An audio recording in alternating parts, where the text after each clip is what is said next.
Myoho Renge Kyo Nam Myoho Renge Kyo Nam Myoho Renge Kyo.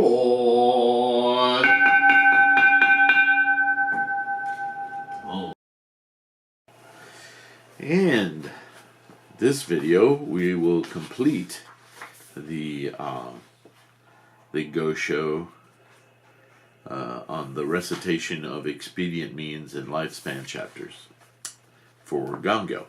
That's our Gongyo practice, right? We paused last time at an opportune moment because there's something I want to discuss here with you, and Nichiren talks about it directly here, but he repeats these words over and over again throughout all of his writings on the title of the Lotus Sutra. And I'll just read it and we'll go from there. I'm going to try extra hard to articulate in this video because I'm seriously congested, and so if I sound like I'm talking in a paper bag, I apologize. I will do my part to enunciate as clearly as I can, but if I can hear that kind of hanging over my voice. But it's more important for me to keep doing this than it is to just sit and complain. All right, so here we go. Also in your letter, Nichiren is responding, you say that 3 times each day you bow in reverence to the 7 characters of the title. Now, we all know what the 7 characters means, right? Na, Mu, Myo, Ho, Reng, Ge, Kyo. 7 characters. Not Nam Myo Renge Kyo, which would be 6 characters.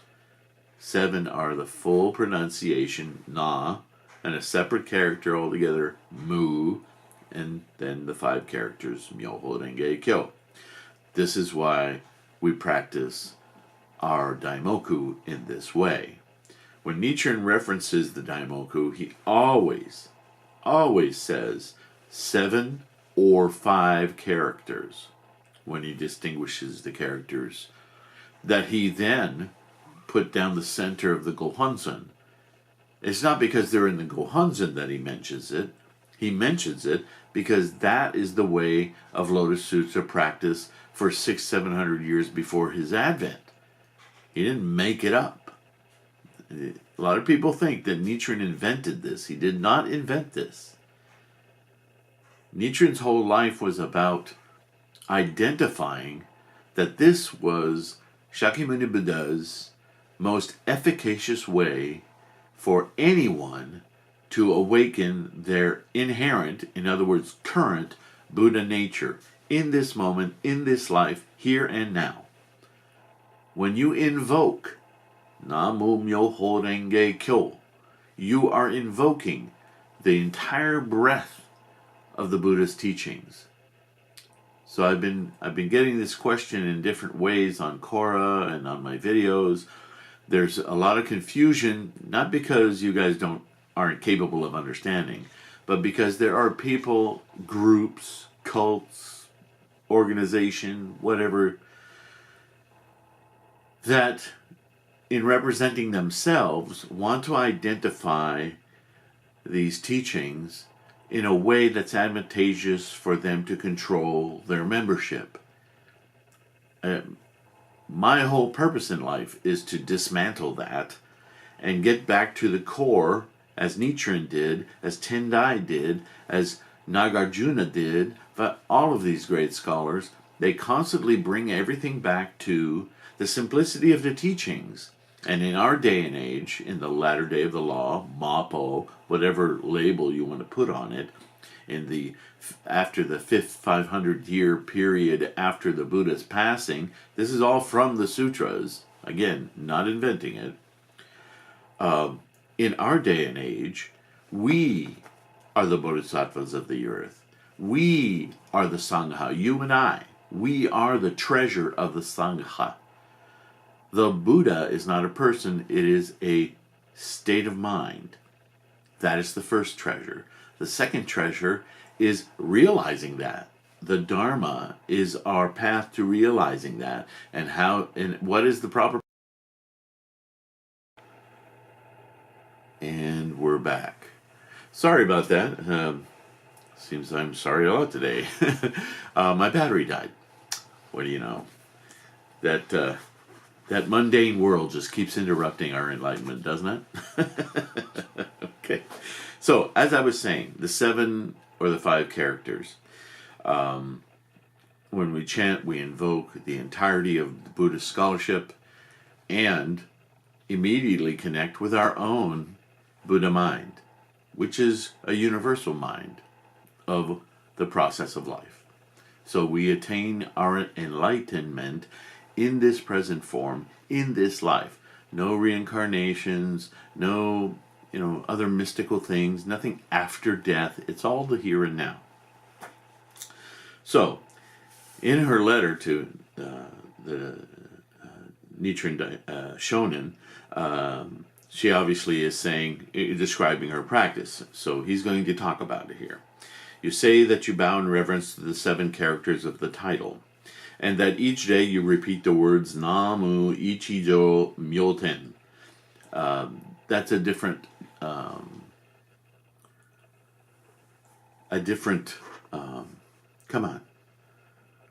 mantra, which is not directly from the Lotus Sutra, but an homage to the Lotus Sutra nonetheless. And it was popular at that time. And that she repeats those words or chants those words 10,000 times. At times of menstruation, however, you refrain from reading the sutra. Now, this is interesting. I spoke about this before.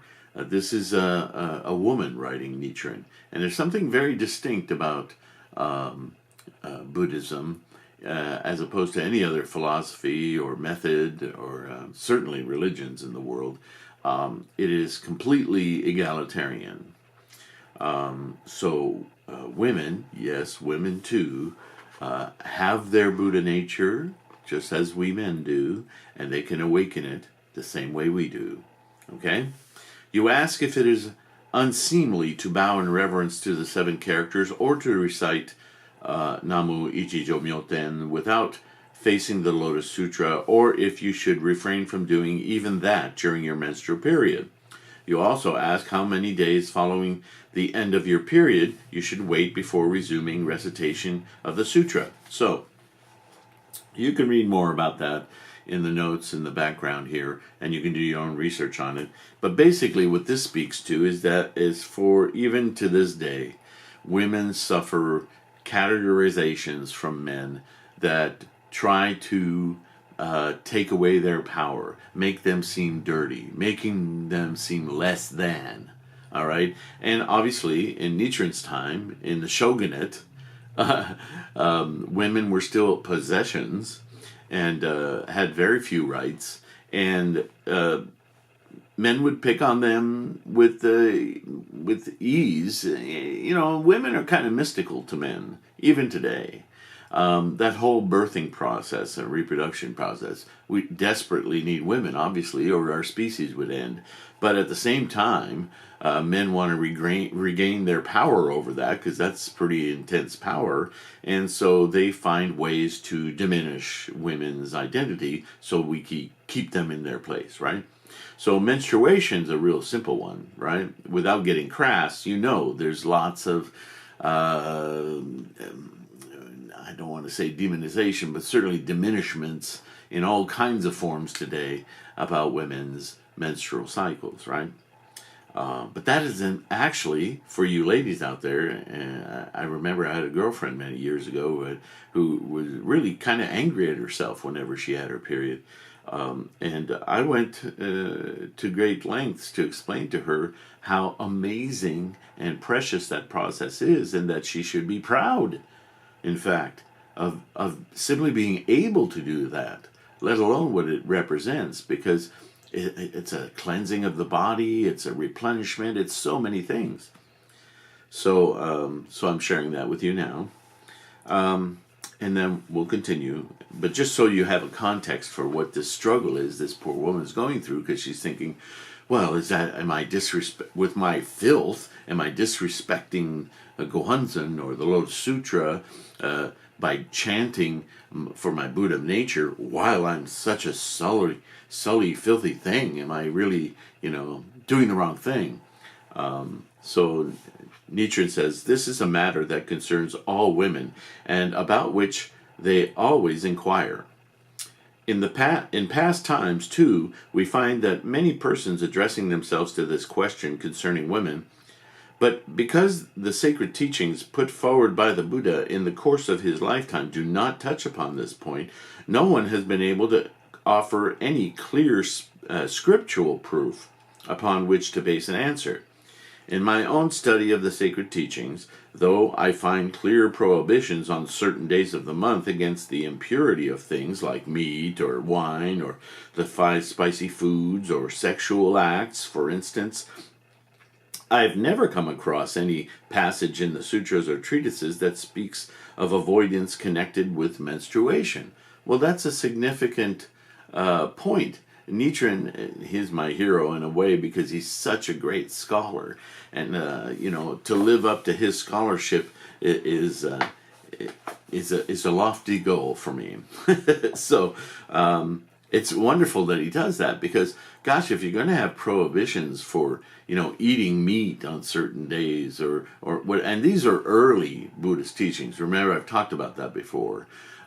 Certain prohibitions were enacted by Shakyamuni Buddha, not because they were Buddhist, essentially, and to be a good Buddhist you had to do this, but that there were certain privations in early Buddhism about ascetic practice, monastic practice, certain strictures put into place in order for the humans at that time to gain deeper understandings of the functions of their bodies, of the functions of their mind, the connection between the two, and so forth. Because Buddhism is nothing else than a deep, transcendent state of mind that has to go through or penetrate through those attached states of mind that is human nature, right?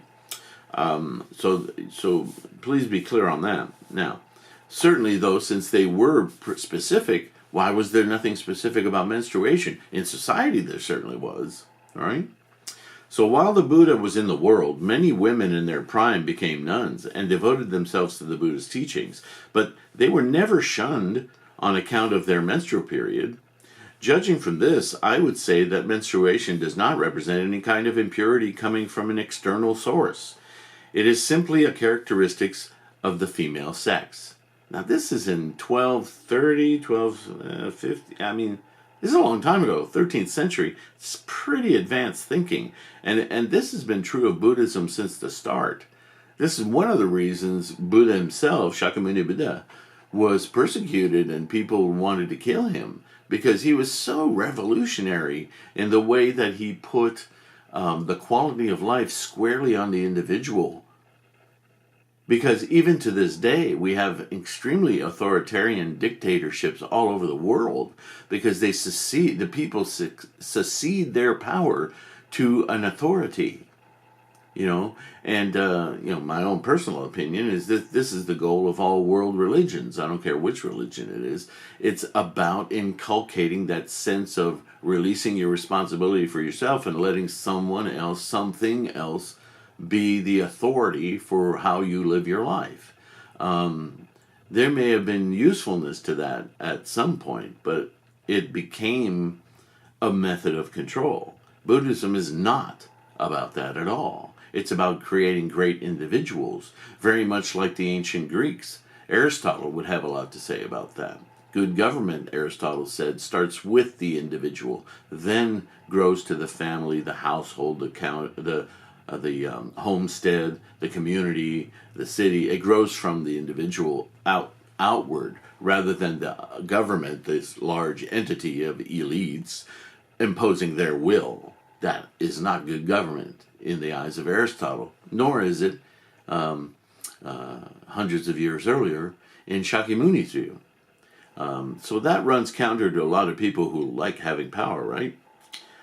It is simply a characteristic of the female sex, a phenomenon related to the perpetuation of the seed of birth and death. Or, in another sense, it might be regarded as a kind of chronically recurring illness. In the case of feces and urine, though these are substances produced by the body, so long as one observes cleanly habits, there are no special prohibitions to be observed concerning them. Could you imagine? 1 week during the month, no one can poop. It's a disgusting thing. It's a natural process, right? So Nichiren is identifying menstruation is no different. It's a natural process of the body. It's a good thing. It's healthy. So surely the same must be true of menstruation. There you have it. This is why I think we hear of no particular rules for avoidance pertaining to this subject in India or China. Japan, however, is a land of the gods. And it is the way of this country that, although the Buddhas and Bodhisattvas have manifested themselves here in the form of gods, in other words, the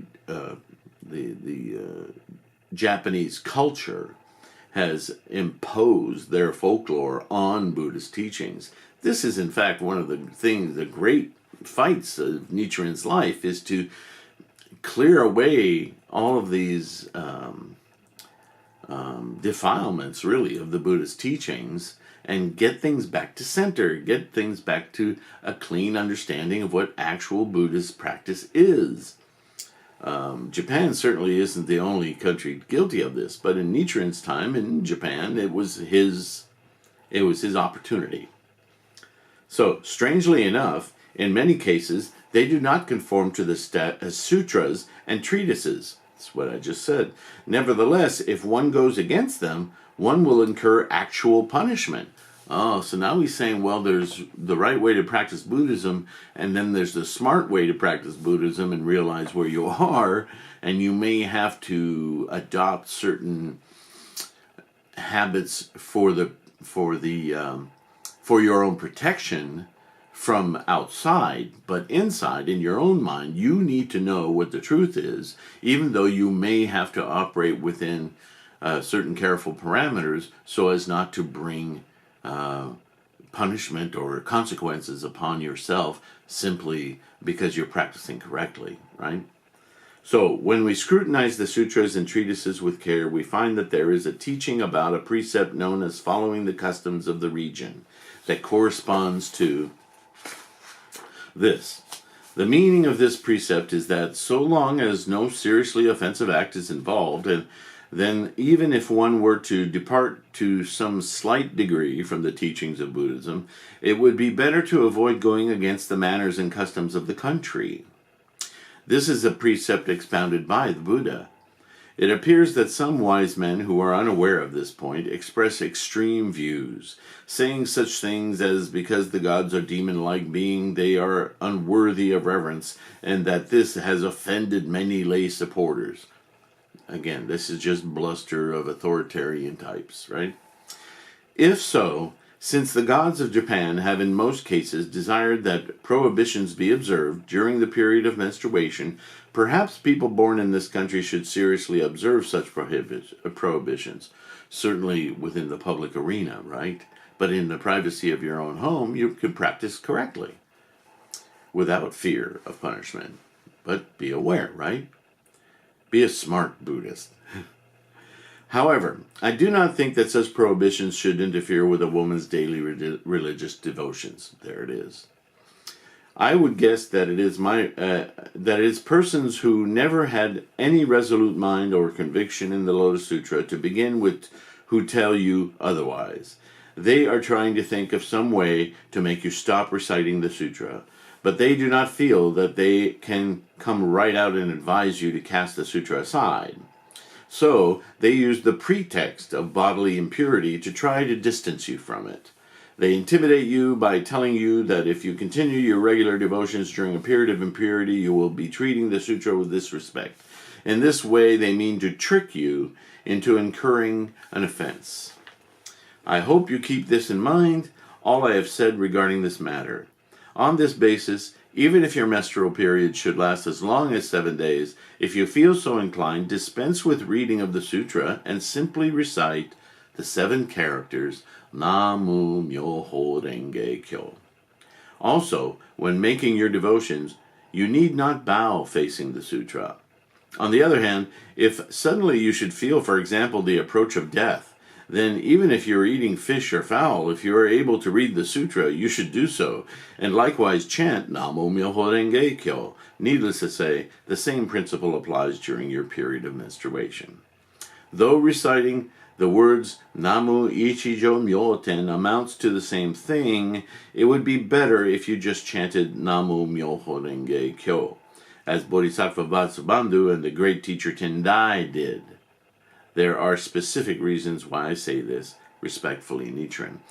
There are specific reasons because honoring the sutra is a great thing, but honoring these characters specifically not only encapsulate the entire sutra, and therefore encapsulate all of the scholarship of Buddhism, but they also, because of that method, awaken immediately your own Buddha nature. So it transcends that very human existence of attachment to the sutra itself, which is empty.